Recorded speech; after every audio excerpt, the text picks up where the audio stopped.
Foi? Foi. Beleza. Bom, meus amigos, boa noite. O caso de hoje que eu trouxe aqui para vocês, inclusive as nossas lives estão virando lives de zigomático praticamente, né? Só casinho top de implante zigomático. Antes de iniciar sobre esse caso clínico em específico, uma coisa que eu acho interessante falar, que tem os implantes zigomáticos.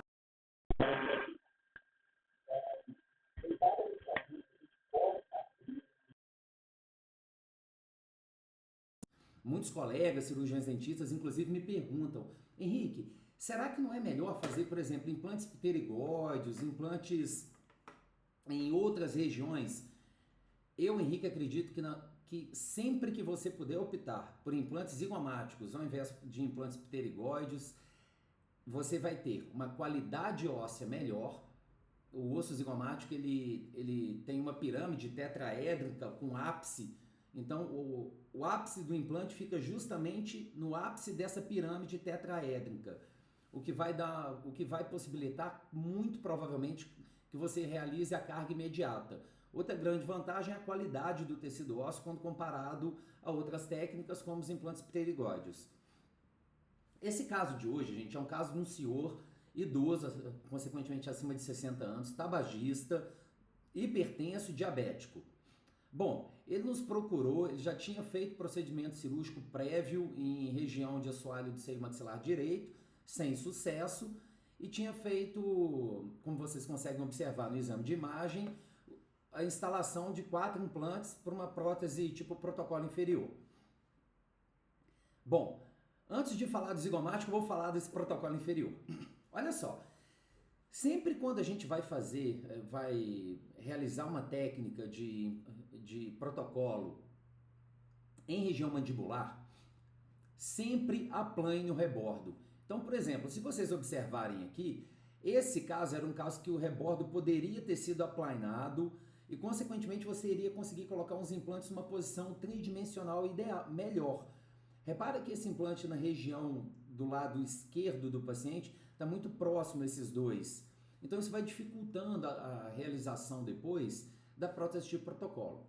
Então sugestão, sempre quando você for realizar uma prótese tipo protocolo e na arcada inferior, regularize o rebordo. Então não tenha medo não, aproveite, regularize essa região. Se você quiser, inclusive, posteriormente, você pode utilizar esse osso que você aplainou como enxerto na região vestibular, caso aconteça alguma deiscência na região vestibular dos implantes. Bom, bora focar no casinho de hoje então. Esse paciente nos procurou, o intuito dele é fazer uma reabilitação protética tipo protocolo na maxila. Quando ele nos procurou, o rebordo alveolar dele, apesar de ter altura, por exemplo, na maxila do lado esquerdo, na região de pré-maxila, do lado direito ele já tinha feito um procedimento cirúrgico previamente sem sucesso. Bom, quando a gente vai olhar o histórico de saúde do paciente hipertenso, diabético, idoso, então ele é um paciente asa 2, tabagista. Aí a gente tem que imaginar o seguinte: qual é o melhor tipo de procedimento cirúrgico para poder realizar a reabilitação desse paciente com uma prótese tipo protocolo, minimizando o traumatismo cirúrgico e, consequentemente, ganhando tempo para poder reabilitar esse paciente. Então, aí nesse caso, o que nós optamos? Ao invés de fazer uma instalação de implantes em toda a maxila e daí expor esse paciente, que é um paciente asa 2, diabético, hipertenso, tabagista, numa situação, por exemplo, de um pós-operatório mais traumático, nós optamos por fazer uma cirurgia minimamente invasiva, e aí vocês vão ver hoje essa técnica de instalação de protocolo, de implante zigomático, utilizando uma técnica minimamente invasiva. Então, assim, antes de entrar em detalhe da técnica, alguns fatores que é importante e que vale a pena a gente levar em consideração é o seguinte: medicação pré-operatória, antimicrobiano, vale a pena uns 2, 3 dias antes. Nesse caso, que o paciente é tabagista, você pode entrar até anteriormente com acetilcisteína, que é o Fluimucil, 600mg, um comprimido efervescente pela noite, 7 dias antes do início do procedimento cirúrgico. Lembrar que o paciente no ato operatório ele não deve ter nenhum tipo de sinusopatia presente. Enfim, levando em consideração esses fatores, esse preparo pré-cirúrgico do paciente, uma coisa que a gente tem que pensar é o seguinte: bom, eu vou realizar uma técnica isolada, um implante zigomático somente do lado direito, então eu vou fragmentar esse procedimento cirúrgico de implantes em pré-maxila, implantes em região posterior da maxila, em 2 ou 3 etapas. O objetivo disso é reduzir o traumatismo transoperatório e, consequentemente, melhorar o pós-operatório do meu paciente. Paciente asa 2, então sempre eu estou tentando... Tem um amigo meu, que é o professor Sérgio Latti, ele me disse uma vez que nós não temos uma segunda oportunidade de causar uma primeira boa impressão.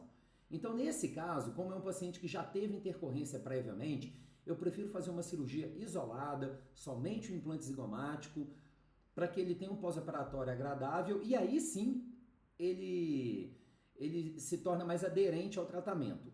Pois bem, algumas considerações que a gente poderia pensar, por exemplo, vale a pena utilizar guia cirúrgico, sim ou não? Quando a gente pensa em cirurgia minimamente invasiva, fazendo incisões pequenas, é difícil de conseguir se adaptar um guia cirúrgico para poder instalar, para poder direcionar e instalar esses implantes zigomáticos. Porque a gente tem que lembrar o seguinte: o guia cirúrgico, para que ele seja previsível, o ideal é que ele fique apoiado sobre tecido duro. Então, se eu estou realizando uma técnica minimamente invasiva, eu vou incisar pouco, descolar pouco, e aí fica mais difícil de eu posicionar o meu guia cirúrgico. Bom, então olha só, quando a gente vai passar aqui já para o ato aqui, já, do momento da incisão, se vocês observarem é o seguinte: essa região aqui que vocês estão observando é o pilar zigomático maxilar. O afastador de Minnesota ele fica ligeiramente posterior ao pilar zigomático maxilar. A incisão ela é de aproximadamente 1 centímetro, a incisão vertical posterior, 1 centímetro a incisão horizontal e 1 centímetro a incisão vertical anterior. Uma coisa que vale a pena, gente, é sempre fazer essa incisão mais palatinizada. Se vocês observarem, essa região que a ponteira do mouse está passando, eu fiz ela bem palatinizada, lembrando que o bisturi ele deve ficar em um posicionamento de aproximadamente 90 graus com o plano oclusal. Feita essa incisão, então, nós vamos promover o descolamento. Olha como que facilita quando a gente faz essa incisão palatinizada. A gente consegue literalmente visualizar todo o rebordo. Aí aqui nós já fizemos o descolamento, lembrando, incisão vertical 1 centímetro posterior, 1 centímetro a incisão vertical anterior e 1 centímetro a incisão horizontal. Descola a região somente do pilar zigomático maxilar. Eu não preciso estender o descolamento pela região do corpo do zigoma. Faço a janela lateral, seguindo então o princípio, a técnica cirúrgica descrita pelo John Paul Stella, no artigo publicado em 2009. E aí é o seguinte... Lógico, vamos lá. Pode falar, Rafa. Tá dando um negocinho aqui. Então vamos parar um pouquinho, vamos ajeitar. Moçada, enquanto o Rafael ajeita, posso ir falando aqui, Rafa? Claro. Pode? Enquanto o Rafael vai melhorando aqui, o que ocorre é o seguinte: sempre lembrando, gente, que casos de implante zigomático ou qualquer caso de abordagem que envolva a região dos seios da face, nós devemos invariavelmente explicar ao paciente que ele não pode ter nenhum tipo de sinusopatia antes do ato, assim, no pré-operatório imediato. Moçada, aqui está a incisão, então, 1 centímetro incisão vertical posterior, 1 centímetro incisão horizontal, 1 centímetro incisão vertical anterior. Aqui a região já descolada. Como a técnica, gente, é minimamente invasiva, vale a pena você fazer essa janela lateral, conforme descrito pelo John Paul Stella no ano de 2009. Não precisa descolar todo o corpo do zigoma. O segredo aqui é você começar a descolar nessa curvatura que o corpo do zigoma se transforma em arco zigomático, porque aí você tem a sua referência posterior, para onde o implante zigomático não deve ir. Feito isso, então, nós vamos iniciar a técnica de fresagem. Eu, Henrique, prefiro utilizar contra-ângulo de implante convencional, seja 16:1 ou 20:1. A rotação aumenta um pouco, aproximadamente 1.500 rotações por minuto, levando em conta que o contra-ângulo ele é 20:1 ou 16:1. Um segredo aqui, gente, é tomar muito cuidado para não utilizar a irrigação do próprio contra-ângulo. Porque quando a gente imagina, a irrigação do contra-ângulo ela vai sair aqui, olha, nessa porção cervical aqui do implante zigomático da broca. Só que eu tenho que irrigar cá em cima também no corpo do zigoma. Então, nesses casos, técnica de implante zigomático, seringa de 20 ml, melhor seringa que tem é da BD descartável, que usa uma vez, joga fora. Uma agulha, por exemplo, 40x12 ou 25x7, corta aquela ponta ativa dela para não sofrer um acidente pérfuro cortante. E faz a irrigação manual. Melhor forma de você controlar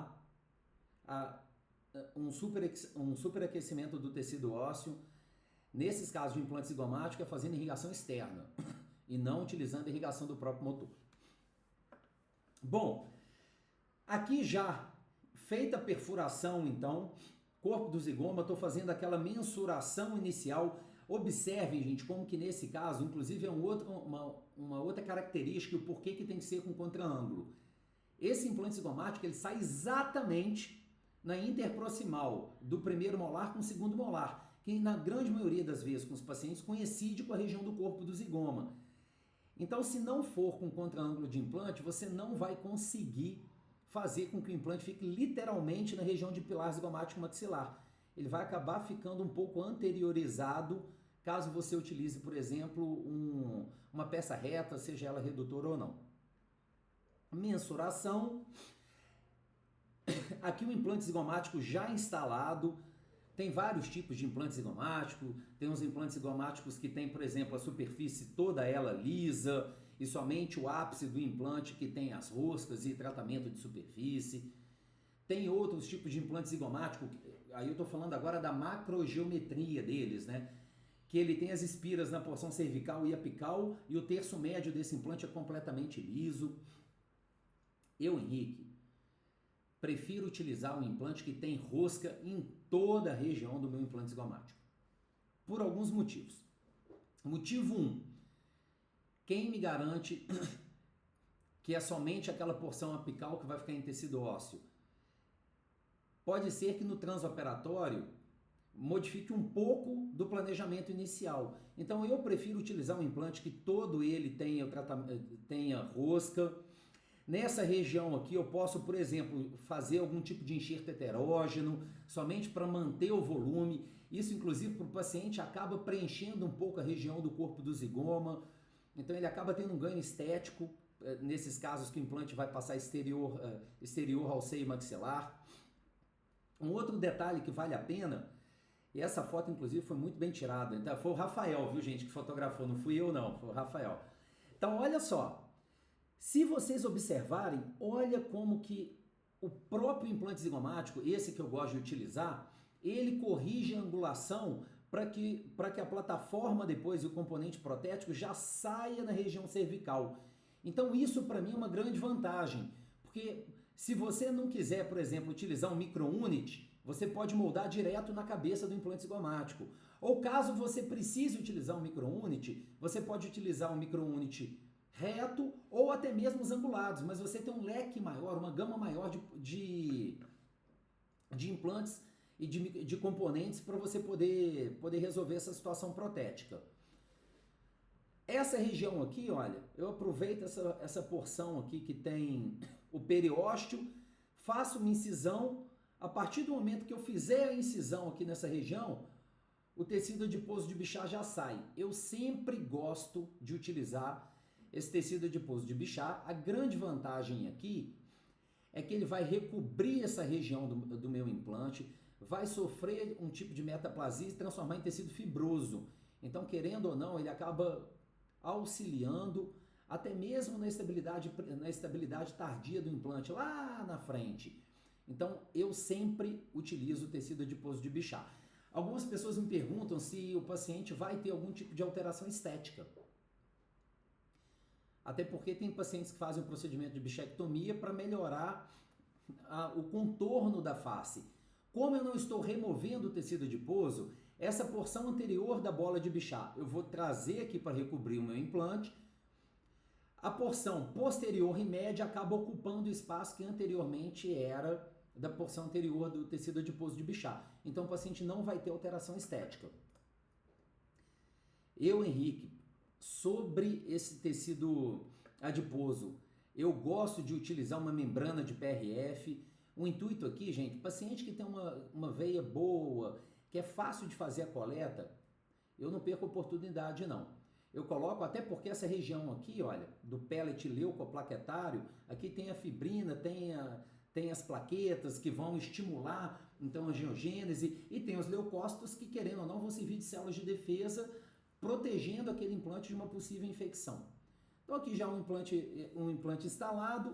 Um cuidado aqui que vale a pena falar para vocês: tipo de fio de sutura, se possível, fio de sutura multifilamentar, absorvível. Nesse caso, se você for adaptar a prótese total do paciente, imediatamente, cuidado com aquela flange vestibular, faça um desgaste em toda aquela porção vestibular na região ali do implante zigomático, para evitar com que aquela pressão da prótese total acabe comprimindo a mucosa e podendo, em alguns casos, até levar à exposição do implante zigomático, daquelas espiras que eu mostrei para vocês.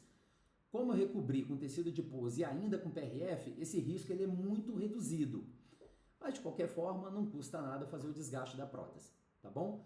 Meus amigos, muito obrigado. A gente se vê na próxima live. Beijo para vocês.